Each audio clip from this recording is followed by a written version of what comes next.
आउज़ुबिल्लाहिमिनश्शैतानिर्रजीम बिस्मिल्लाहिर्रहमानिर्रहीम अस्सलाम वालेकुम। आज के इस लेक्चर 13 के अंदर हम बाकी के जो ग्लैंड्स हैं उनको हम डिस्कस करेंगे और सबसे पहले हम एड्रीनल ग्लैंड को डिस्कस करने लगे।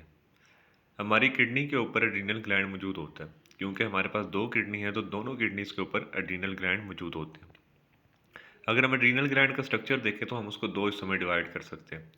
जो बाहर वाला हिस्सा होता है उसको हम एड्रीनल कॉर्टेक्स कहते हैं और अंदर वाला जो हिस्सा होता है उसको हम एड्रीनल मेडुला कहते हैं। दोनों हिस्सों से डिफरेंट तरह के हार्मोन्स जो हैं वो रिलीज़ होते हैं।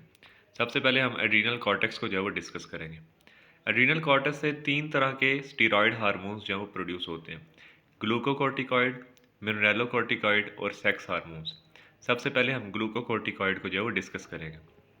ग्लूकोकॉर्टिकॉइड में एग्जांपल आ जाती है कॉर्टिसोल की।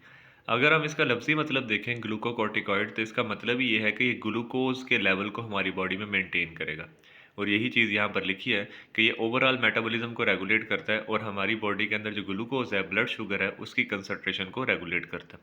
और साथ ही साथ ये डिफेंस रिस्पॉन्सेज के अंदर भी इन्वॉल्व है कि अगर हमारी बॉडी में कहीं पे इन्फेक्शन हो जाता है, कोई टिश्यू इंजरी हो जाती है तो वहाँ पर भी हेल्प करते हैं ग्लूकोकॉर्टिकॉइड्स। सेकंड जो है वो हम डिस्कस करेंगे मिनरेलोकॉर्टिकॉइड, जिसमें एग्जांपल आ जाती है एल्डोस्टेरोन की।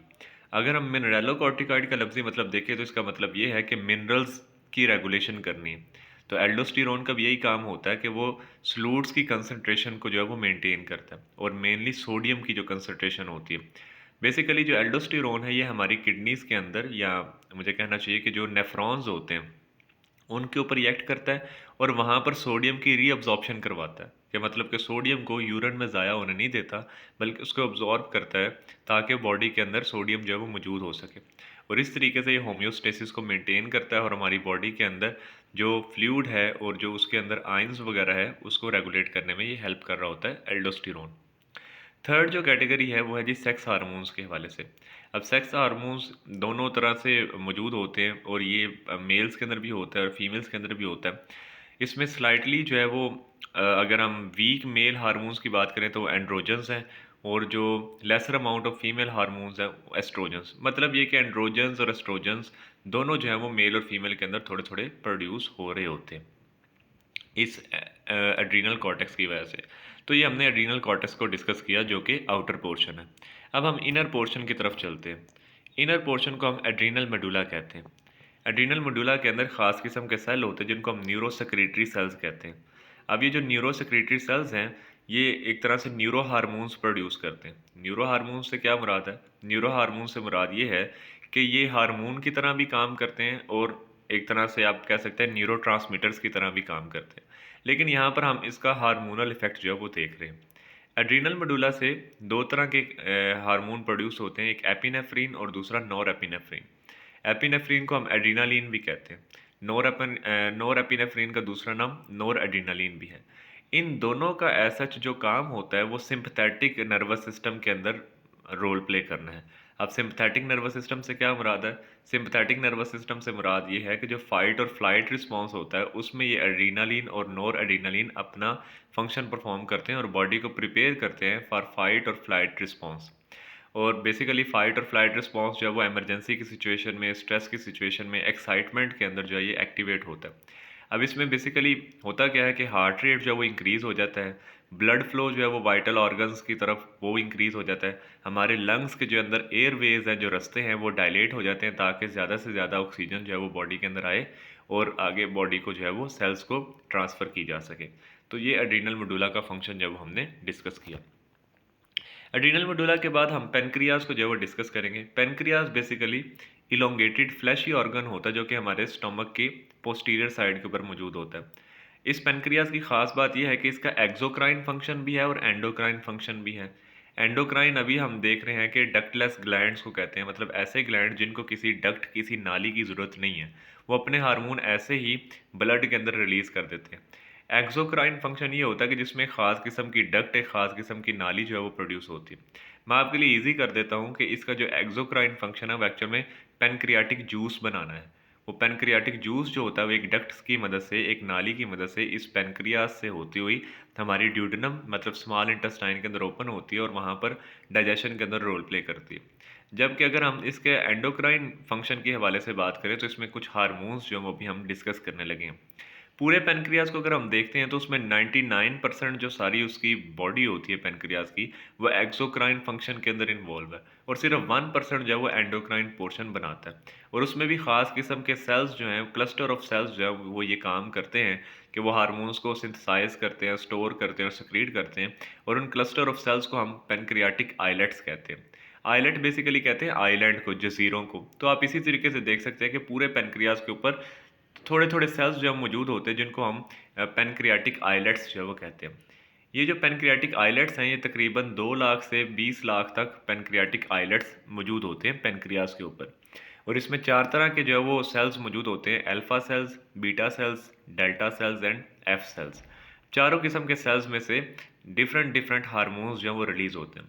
लाइक अगर हम अल्फा सेल्स की बात करते हैं तो इससे ग्लूकागॉन प्रोड्यूस होता है। बीटा सेल की बात करते हैं तो इससे इंसुलिन प्रोड्यूस होता है। डेल्टा सेल्स की बात करते हैं तो इससे सोमैटोस्टेटिन हार्मोन प्रोड्यूस होता है, जो कि एक्चुअल में ग्रोथ को रोकता है। ठीक है, तो ये सोमैटोस्टेटिन का फंक्शन है। जबकि अगर हम एफ सेल्स की बात करते हैं तो इसमें से पेनक्रियाटिक पॉलीपेप्टाइड एक हार्मोन जो है वो रिलीज होता है। अब इस पेनक्रियाटिक पॉलीपेप्टाइड का क्या फंक्शन है कि ये हमारे रिलीज होता है ब्लड स्ट्रीम के अंदर। जब हम कोई खाना खाते हैं उसके बाद ये पेनक्रियाटिक पॉलीपेप्टाइड हार्मोन प्रोड्यूस होता है एफ सेल से, और इसका काम ये होता है कि सोमैटोस्टेटिन की सक्रीशन को रोकता है, गाल ब्लैडर की जो सक्रीशन है उसको रोकता है, और पैनक्रियाज में से जो डाइजेस्टिव एंजाइम्स हैं उसकी सक्रीशन को जो है ये इनहिबिट करता है, रोकता है। अब नेक्स्ट जो है वो हम ज़रा देख लेते हैं कि अल्फ़ा सेल्स और बीटा सेल्स का किस तरीके से फंक्शन है। जैसे ही आप कोई खाना खाते हैं तो आपके ब्लड के अंदर ग्लूकोज का लेवल इंक्रीज़ हो जाता है, मतलब कि आपकी ब्लड की जो शुगर है वो हाई हो जाती है। उसी वक्त जो आपके बीटा सेल्स हैं पैनक्रियाज के अंदर, वो इंसुलिन प्रोड्यूस करते हैं। और इंसुलिन का काम ये होता है कि वो ब्लड में से सारी ग्लूकोज को, जितनी भी एक्स्ट्रा होती है, उसको वहाँ से निकाल कर आपके मसल्स के अंदर, आपके जो है वो लीवर के अंदर जो है वो ले जाते हैं। ठीक है। अच्छा, अगर अब आपको आपके ब्लड के अंदर ग्लूकोज की कमी हो रही है तो उसके लिए फिर दूसरा एक हार्मोन आता है जो कि अल्फा सेल प्रोड्यूस करते हैं, उसको हम ग्लूकागॉन कहते हैं। ग्लूकागॉन क्या करता है कि वो ग्लाइकोजन को तोड़ता है, मतलब जिसमें आपकी एक्स्ट्रा ग्लूकोज स्टोर हुई थी ग्लाइकोजन की शक्ल में, तो वो ग्लूकागॉन क्या करेगा कि उस ग्लाइकोजन को तोड़ेगा और वहाँ से ग्लूकोज निकाल कर हमारे ब्लड के अंदर जो ग्लूकोज का लेवल है उसको मेंटेन करेगा।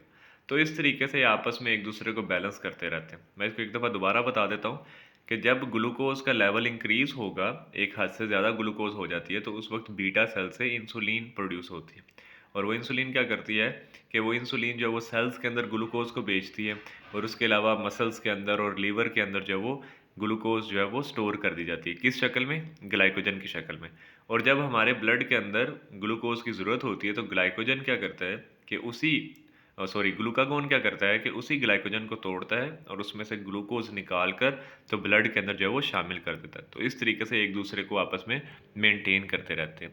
तो ये हमने बेसिकली अल्फा सेल्स और बीटा सेल का फंक्शन यहाँ पर डिस्कस किया, या हम ये भी कह सकते हैं कि इंसुलिन और ग्लूकागॉन का फंक्शन डिस्कस किया।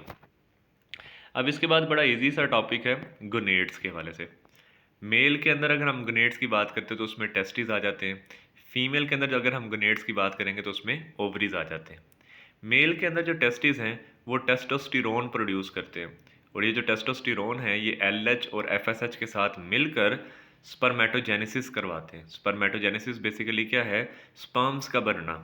उसके अलावा जो टेस्टोस्टेरोन है इसको हम मेल हार्मोन कहते हैं, और ये मेल्स की जो बॉयज़ होते हैं उनके अंदर प्यूबर्टी की डेवलपमेंट में ये बहुत इंपॉर्टेंट रोल प्ले करते हैं।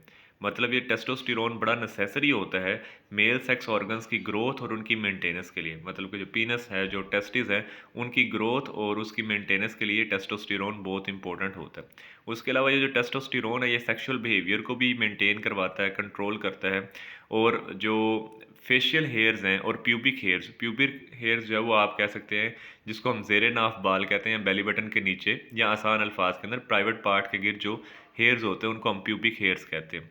ठीक है। उसके अलावा ये जो टेस्टोस्टेरोन है ये मेल्स के अंदर लैरिंक्स की एनलार्जमेंट करवाता है, मतलब जो हमारा वॉइस बॉक्स होता है उसकी एनलार्जमेंट करवाता है, जिसकी वजह से मेल की जो वॉइस होती है वो ज़रा सी भारी होती है।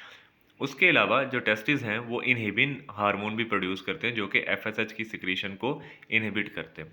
ये था मेल से रिलेटेड। अगर हम फीमेल से रिलेटेड बात करते हैं तो ओवरी से 4 तरह के जो है वो हार्मोन्स प्रोड्यूस हो रहे होते हैं: एस्ट्रोजन, प्रोजेस्टिन्स, रिलैक्सिन और इनहिबिन। अब हम बारी बारी देख लेते हैं कि जो एस्ट्रोजन्स हैं उसमें एस्ट्रिन आ जाता है, एस्ट्रोन है, एस्ट्राडायोल है, जिसको हम कलेक्टिवली एस्ट्रोजन कह देते हैं।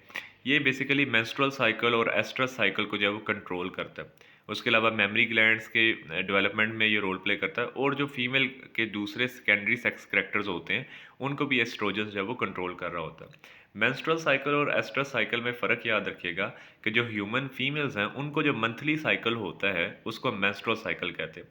ह्यूमन फीमेल के अलावा जितने भी मैमल्स हैं, जिसमें जो है वो गाय भैंसें आ जाती हैं, शीप्स आ जाती हैं, फीमेल डॉग्स आ जाती हैं, ठीक है, उनके अंदर जो साइकिल होता है उसको हम एस्ट्रस साइकिल कहते हैं। तो ये एस्ट्रोजन कंट्रोल करता है। उसके अलावा जो प्रोजेस्टिन्स हैं जिसमें प्रोजेस्टेरोन आ जाता है, ये भी मेंस्ट्रुअल साइकिल और एस्ट्रस साइकिल्स को कंट्रोल करते हैं, मेमोरी ग्लैंड की डेवलपमेंट करवाते हैं, और साथ ही साथ जब प्रेगनेंसी होती है तो प्लेसेंटा की डेवलपमेंट के अंदर भी ये प्रोजेस्टेरोन अपना रोल प्ले करता है। रिलैक्सिन हार्मोन एक ऐसा हार्मोन है कि जब कोई फीमेल डिलीवर करने लगती है, मतलब कि बच्चा पैदा होने लगता है, तो उस वक्त यूट्रस की जो ओपनिंग है जिसको हम सर्विक्स कहते हैं, जहाँ से बेबी ने आउटसाइड दी बॉडी आना होता है, तो उसको ये सॉफ्ट करती है ताकि वहाँ से जो बेबी है वो आसानी से जो है वो बॉडी से बाहर आ सके। लास्ट के ऊपर जो ओवरी है वो एक और हार्मोन भी प्रोड्यूस करता है जिसमें इनहिबिन है, जिस तरीके से मेल्स में भी होता है। ये एफएसएच की सिक्रीशन को इनहिबिट करता है।